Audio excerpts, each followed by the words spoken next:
Alright, hey people. So I've been going on YouTube lately, and I've been seeing a lot of controversy between Christians and, well, pretty much the rest of the world on who or what created our universe. Now, there's been a lot of theories going out like, oh, the Big Bang did it. Well, I believe God did it. No, you're both wrong. The universe has always been here. Well, now, the Big Bang theory, seems kind of promising, but there's one real question. Where'd all the matter come from? Now, people have been saying it's been the product of two interdimensionary clashes, and we all know how our dimensions work. We have one dimension, we have two dimensions, woo! And then we have three dimensions, yay! And then when we get above three dimensions, it kind of gets confusing, because we have solid matter going through solid matter, and then any normal person would just be like, and as we know, we found particles that exist in 10 dimensions, so, yeah, so the interdimensionary clash theory seems kind of good, but there's one hole. Okay, so where do the dimensions come from? Now, that's where God steps in, but there's one real question. Where'd God come from? Now, there's a theory that might solve everything. Okay, so we know what black holes are. It's this point in space that has infinite density and zero mass, and 200 hit points because I like making Pokemon references. Okay, so now I know what you're thinking. Infinite density, what?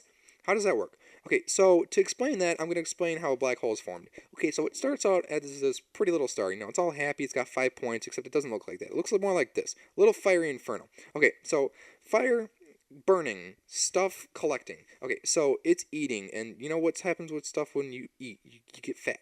Okay, so it's getting fatter, fatter, fatter. And then it turns into this red giant. And as we know, mass and gravity are directly related. They share the same heating bill, so one goes up, they both go up.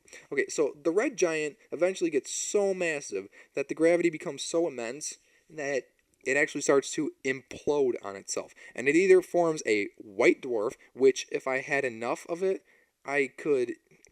It wouldn't fall to the Earth would fall to it. Let's just keep it at that. Okay, so going back to the black holes, it could either form into a white dwarf or a black hole.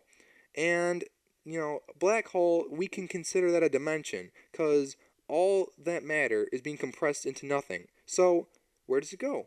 Another dimension. And if we were to have two black holes or dimensions collide, then Big Bang. But I know what people are thinking. Wait a minute. If that happened all the way back then, it can only happen later. So that makes no sense. And to explain that, I'm going to have to explain how light works. Okay, so light moves really fast. Wait, there we go.